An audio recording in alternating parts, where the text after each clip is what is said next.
guided notes to draw an angle similar to the one up on my board.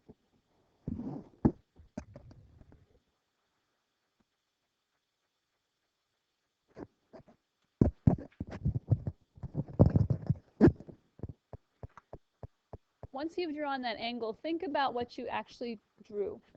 What are the components that make up an angle? What geometric pieces? Rays, two rays, right? And those two rays have a common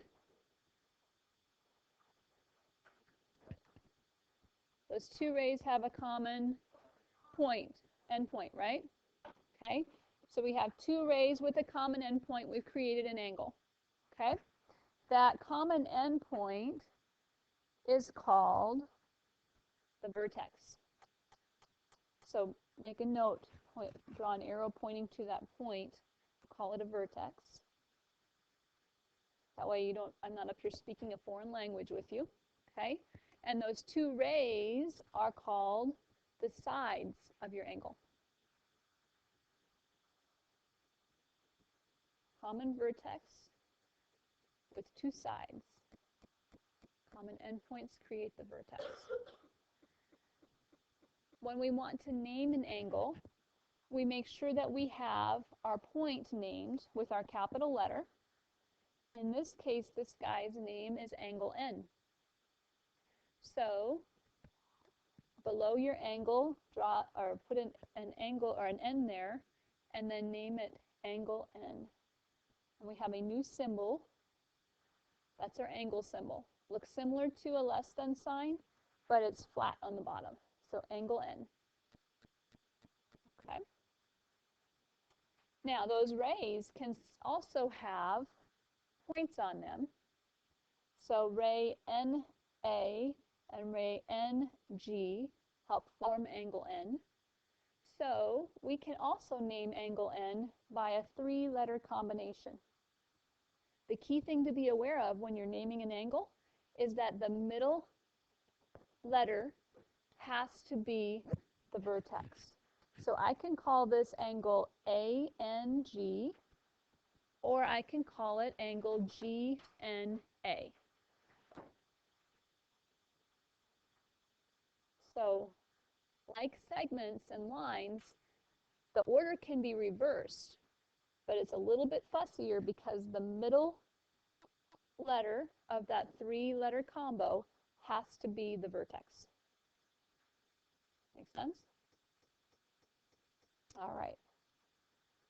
So this guy has three names so far, and sometimes when our drawings get really busy and have a lot going on, we throw a little number inside that angle by the vertex, and we call that angle 1 or angle 2 or angle 3.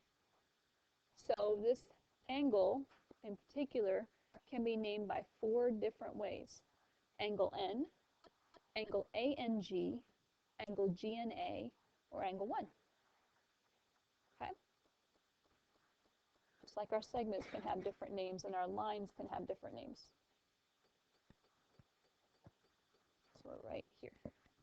That'll be notes for tomorrow. Just list the names of this angle.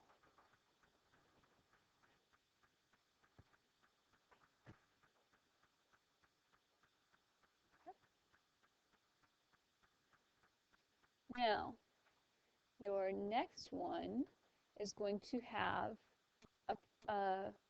your next block in your notes has a picture that looks like this. Can someone tell me why we can't call that angle N?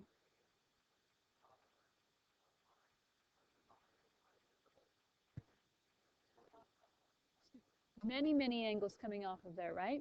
We have lots of rays with N as their endpoint. So we have numerous angles here. How many angles do we have at point N? 3. So I see this angle. There's 1, right? I see this angle. That's 2. I see this angle. That's 3. Anyone see others? A to N to G is a fourth one, right? L to N to E is a fifth one, right? And the sixth one is the largest, A, N, E. Okay? So there are 6 angles there. We can't just call it angle N. You see why we need the 3-letter combo? That makes sense to everyone? So otherwise, we're going to say, which angle N are you talking about here? And likewise, you can see why it can be advantageous to put just a little number inside and talk about this being angle 1, our smallest angle. Does that make sense? All right, so next slide says we want to give 3 angles or 3 names for the angle that's shown. So I'll let you process and think. What do you think is 3 names for this angle are? Write them down.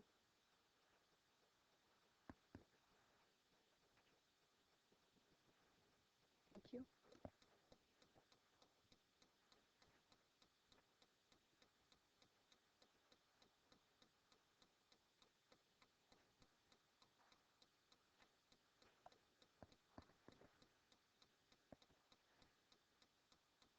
Good, I'm seeing you write your angle symbol. I'm seeing 3-letter combos.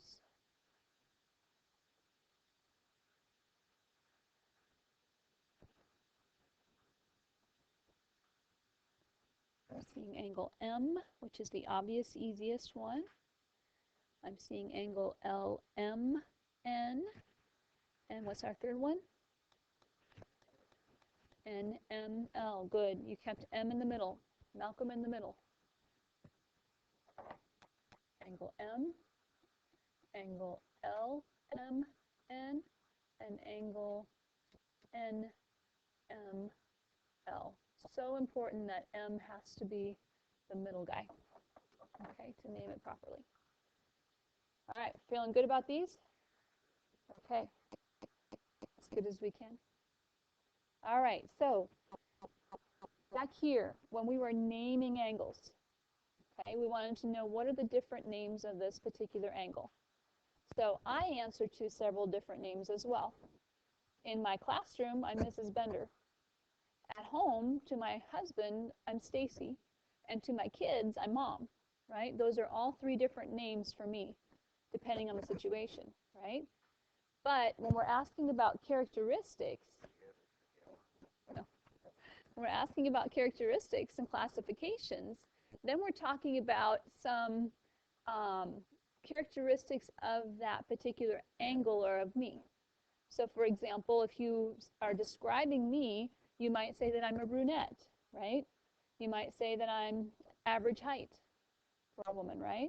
You might say that I'm athletic build, okay? So those are 3 different characteristics about me, right? But you wouldn't say, hey, brunette, I have a question, right? Okay, there's a difference, right? There's a difference between how we characterize and classify something and how we name it. So a common mistake that students made last year was when I asked them to name an angle, they would say acute. Okay? Acute is a characteristic of that angle, isn't it? It means that it's small, right? But it's not the name of that angle. Does that make sense? Okay? So I won't say, hey, Blondie, right? When I'm addressing someone, I will say, hey, and then state your name, right? So that's the distinction. So be careful when you're watching this. We want to know, if you classify the angle, we want to know, is it acute? Is it obtuse? Is it right angle? And so forth. When we want the name of it, we want you to give the 3-letter combo, or the single letter if it happens to be the single angle there. Okay? So tell me about acute. What do you remember? Yes. Good. The angle its measure is smaller than 90 degrees. So there's my less than symbol. Okay, its measure is less than 90 degrees. How about a right angle? Yes. Equal to 90 degrees. Good job, Jaden. And obtuse. Jaden knows. Who else knows? He just raised his hand. So I gotta get my names down so I know everyone's names, and I'm still not there yet. All right, I'm gonna call on Jace. What do you think? Bigger than 90 degrees, I agree. And yet it has to be smaller than 180. Awesome. Okay. And then we have one more angle, and that angle is called a straight angle. And I'm not sure if you've seen this one before in your other classes, in your other math classes. Okay. A straight angle is an angle formed by opposite rays. So it forms a line, okay, a straight line. And so what will its measure be? 360 is all the way around a circle. You're on the right track, 180. Because from here to here is 180 degrees. Exactly 180 degrees. Does that make sense? Okay. So I have an activity to do real quick. I think I'm just going to pass the student journals out. I did this on phones, but it's really hard to see. They're kind of small. So we'll start by doing it this way. Let's see, 27, and that is 18, so we want 19 on up. So on page 22 of your book, I'm going to give you a student journal here. I got you in the wrong spot, though. Okay, this is Sadie.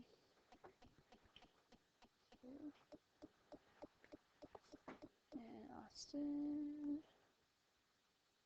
And Chase. And we're missing Cora and Mary. I'm going to leave those here for the moment.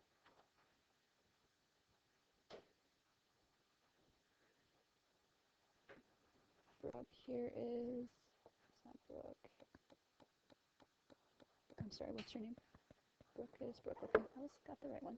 Where's yours? All right.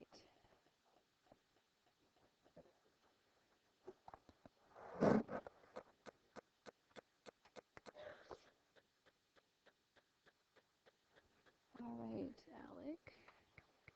So if you'll flip to page 22, sorry, Matt, and Nick's not here today. You'll notice I put your name on your book so we can keep them organized. So when you see the number 4, that means it's 4th hour. The number is just your seat number, and it's also the laptop and iPad number that you would check out. And we're going to alphabetize them so that we can keep them nice and orderly.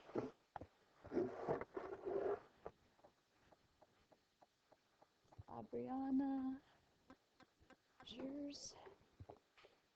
Here comes Olivia's. You're welcome. Aiden, Christian,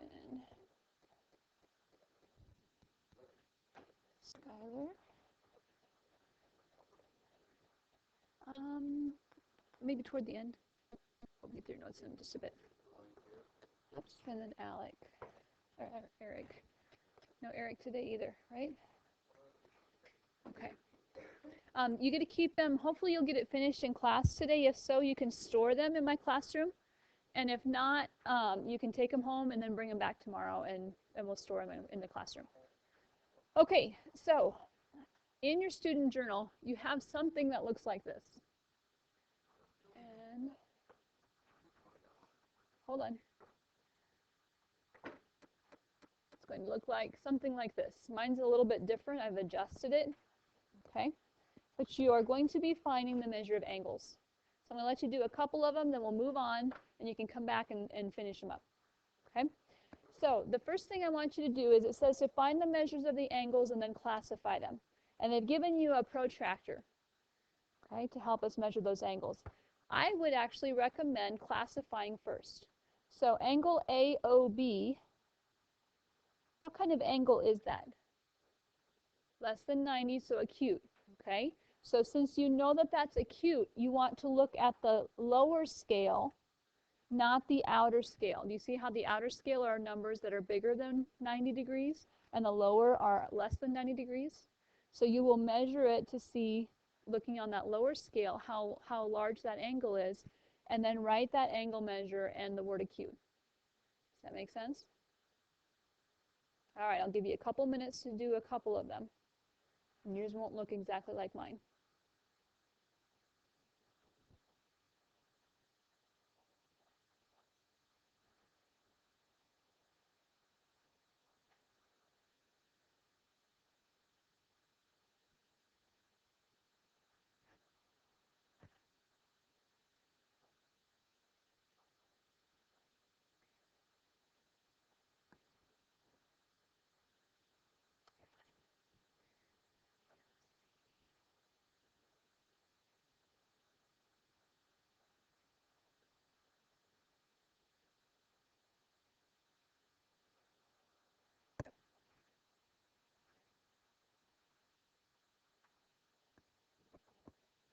So when you get to angle, letter D, angle BOE, you're going to have to do some subtracting. Because if you look at angle BOE, it starts at B, goes through O, and comes over here to E. And my numbers are going to be different than what's on your sheet. But notice how we didn't start it out at 0. So you're going to have to find out how long is it, or what is the measure of angle AOE, this whole distance, and then you're going to take away the angle AOB. Does that make sense? Find the large angle and then take away the portion that's not a part of the angle we're looking for. Okay.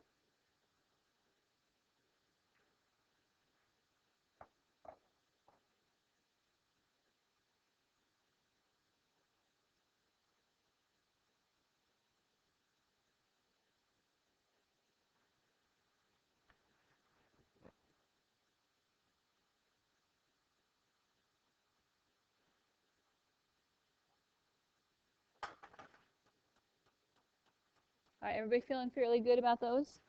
All right, I'm going to give you some more time here at the end to finish this page, and then we want to keep moving. So, you're good at measuring angles. Now let's talk about congruent angles. Remind me, what does the word congruent mean? Yes, Jaden. The measurements are the same. I love how you phrased that because it works for both segments and for angles. Okay?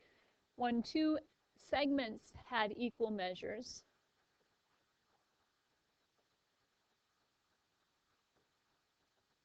we said that the distance between A and B was equal to the distance between B and C, right?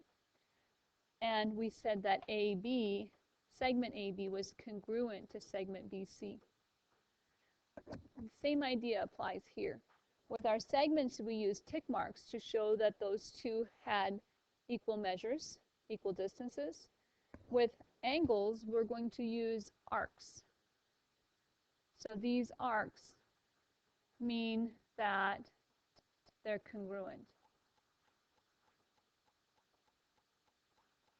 They have equal measures. Okay? That means then that angle LMN, notice I was careful to use my M in the middle, is congruent to angle OPQ. Okay? Which also means that the measure of angle LMN is equal to the measure of angle OPQ. The angles are congruent, their measures are equal. So if they're asking for a measure, they're wanting a number. If they're asking for an angle to be congruent to another, they want a name. Does that make sense to everyone? Okay, so if I broke out a protractor and I measured this, I believe I actually created this to be 40 degrees. If I remember right. And that would mean that angle OPQ also has a measure of 40 degrees because the two angles are congruent. Okay.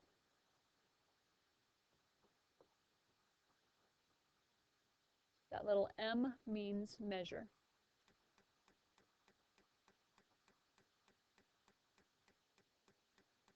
Angles are congruent, measures are equal. What questions do you have on this slide? Okay, good. All right. Angle addition postulate works just like our segment addition postulate did. Okay. Segment addition postulate said that if I had segment A, B, C, and B was between A and C, then the distance between A and B plus the distance between B and C is equal to that whole segment, the distance between A and C. Okay? So, what do you think the measure of angle SUM plus the measure of angle MUP is going to be equal to? Jaden. Exactly. The measure of angle SUP.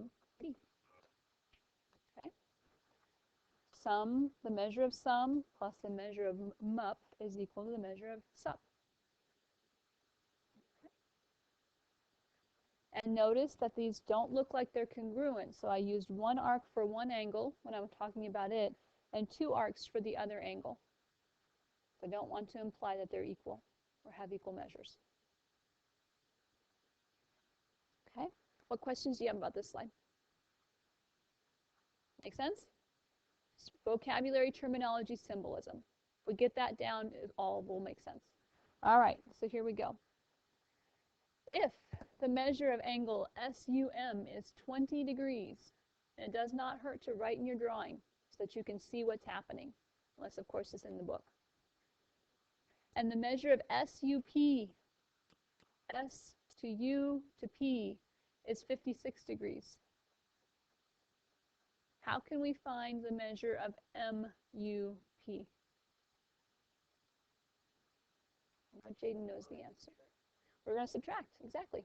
If we take 56 minus the 20, we get a total of 36.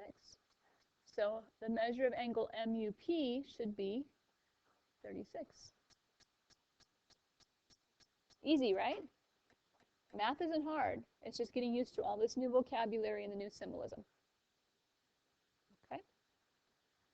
What questions do you have about this slide? Nothing? We're good? Okay, next one. All right. Now we're on a little bit more challenging question because it has some algebra involved, not just straightforward numbers. So given that angle RST is a straight angle, okay, they told us it's a straight angle, and we want to find the measure of angle RSU and the measure of UST when we're told that RSU has an expression 2x minus 2 and UST has a measure of 3x plus 7. So we have to come up with an equation in order to find out what x stands for, and then to plug it back in. Have to think about it for just a second.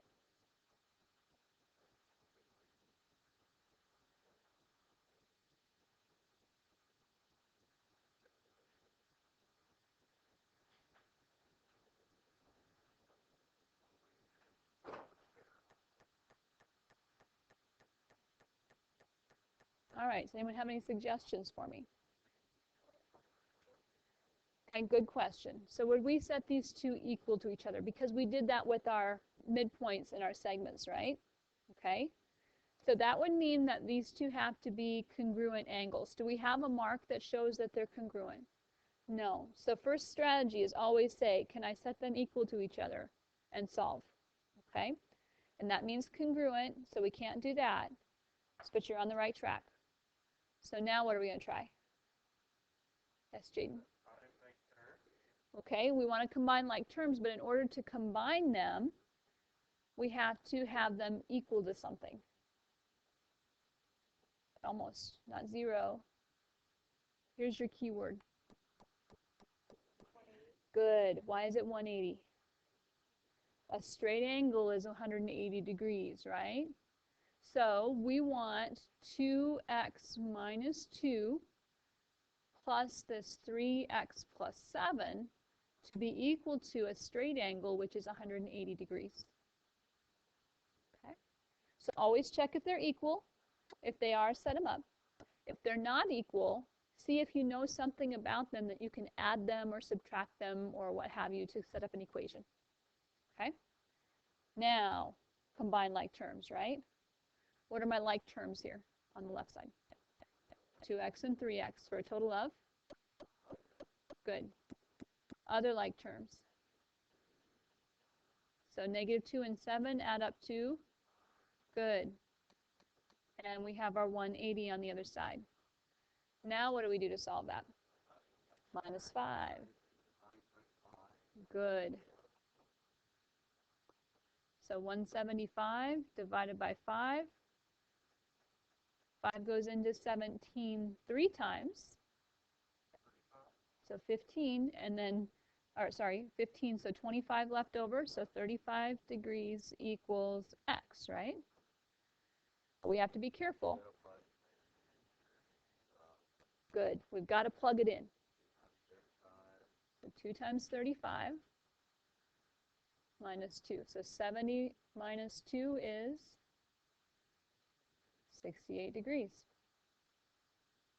Okay? Make sense?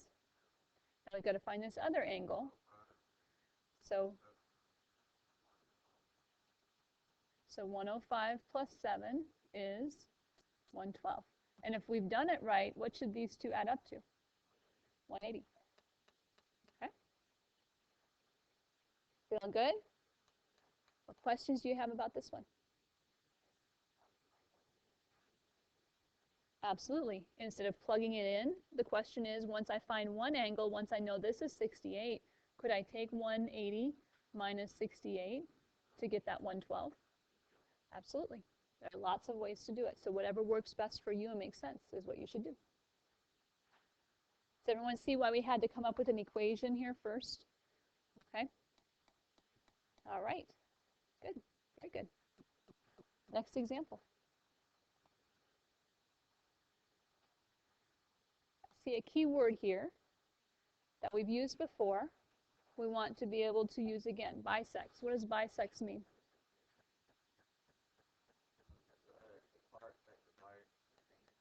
Exactly. Divides it in half, cuts it into two congruent somethings, right? We bisected a segment, found our midpoint, right? That made that segment be two congruent segments. What do you think a bisector, an angle bisector, is going to make? Two congruent angles. Exactly. So now that we know that these angles are congruent, they should be equal to each other. So our new equation here, we don't have to add them up to equal something else. We know that because it's a bisector, they should be equal to each other. So half the battle is getting the right equation set up. The other half is to remember to plug it back in. Okay? So how are we going to solve that? Okay. I get 3x. Currently being subtracted, so we want to do the opposite of subtracting, add 8. And then divide by 3. But we don't want to stop short because x is 8. Are we done? We have to plug it back in. And they want us to find the measure of angle QPN. Q to P to N. So they want to know what is this whole angle here. So we plug it back in. 8's going in. 3 times 8 is how much? Plus 16. So we have 48 here. 4D, sorry. And if this part is 40, then these are congruent, right? So this angle, OPN, has to be 40. So how much is QPN? 80 degrees.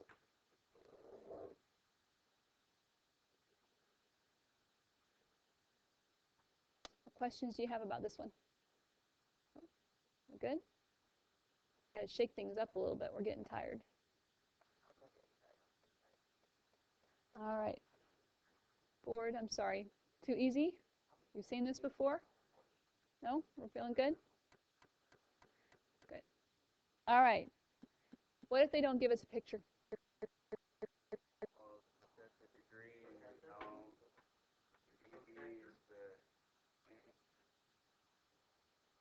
And a good point just came to mind, okay?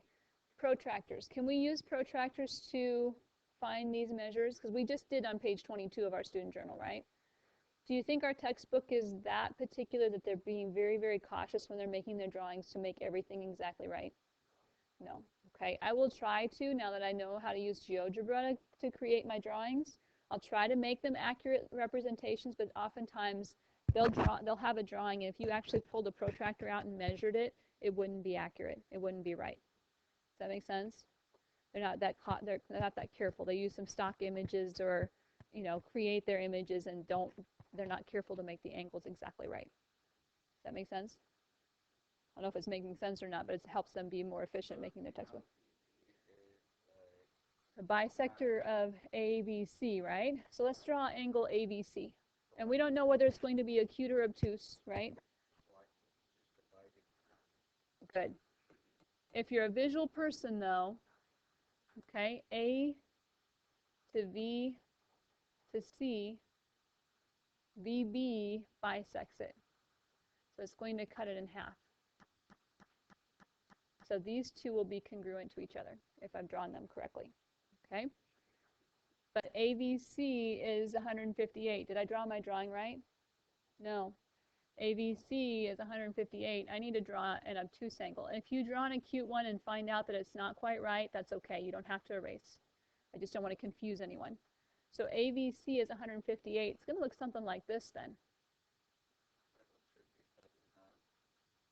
And VB is the bisector. So 158 divided by 2 will be 79. Do you see that that looks more like it's supposed to? If you can do it without seeing it, by all means, okay? If you can realize that ABC has been bisected and B is in the middle, then BVC is going to be this half angle. By all means, you can divide. But if this is confusing to you, it doesn't hurt to make the picture so you can see what's going on. Okay? Other questions you have about this one? Okay? I think we're getting close to the end. What about this one? We see geometry all the time, all around us. In our architecture, everywhere. Actually in nature, in a honeycomb that a bee has created, it's all over the place. Okay? So here's a picture of a window.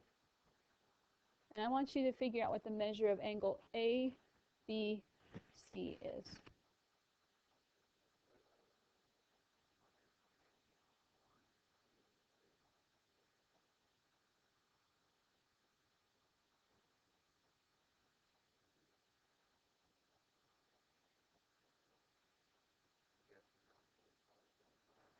Okay? I hear 45. Does anybody agree? Or 35. Anybody agree with 35? Okay? I hear a lot of people saying 45. Why? What do you think?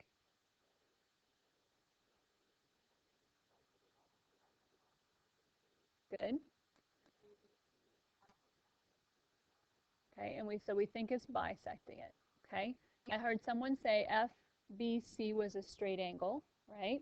Some of you may have started with that straight angle. Then you realize that we have a right angle made by ray BD and ray BC, and therefore this has to be 45 degrees if all of these are being bisected, which makes sense, right? Okay, great. So your assignment is page 26 of your student journal. Not very many problems. We had a lot of notes today. A lot of time talking about this. I don't know that we'll use the student journal a ton, so if you would tear it out, I don't think it's going to jeopardize the integrity of the book and make it not work. So if you don't want to carry the journal around, you can certainly tear it out and work on that problem, that page. And then we will turn in the homework.